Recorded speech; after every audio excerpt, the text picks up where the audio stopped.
rồi chứ trời ơi. Hết bia rồi, hết bia rồi. Đừng nói. Tự xử luôn hả? Tự xử luôn. Nè. Vô. Ủa ba chụp hình uống ly rồi có làm sao đâu.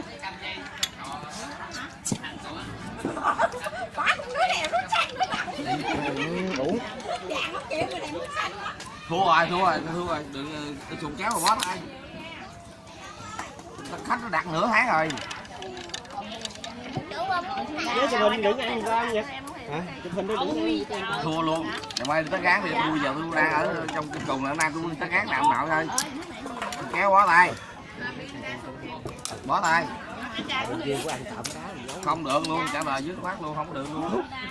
Nước phèn mà có đá. Cho con cái Ngày mai sắp xếp chiếc tất cán này mà đổi đi.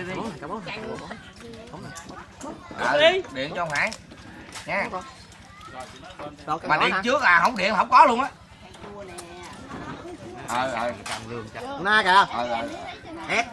Độ cạn rồi ấy cho ăn con cưng. Không có thua rồi. Ông bạn nói hả? Cắn. Gan giả cái gì? Để chén kìa, đưa cái. Giờ đặt cái kéo ngày ơi. Đưa cái. Để chén luôn á.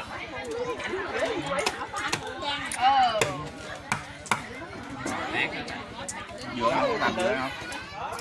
Của sao quay đi. Hả?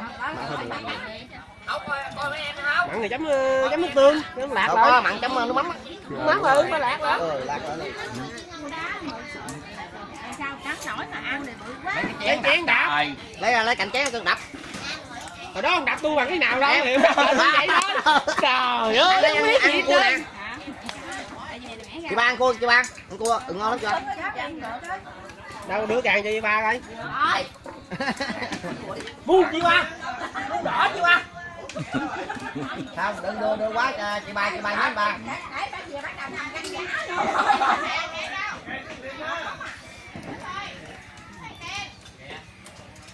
Ken nhà rồi. Ken tới nhà rồi, Ken không đi đâu nha.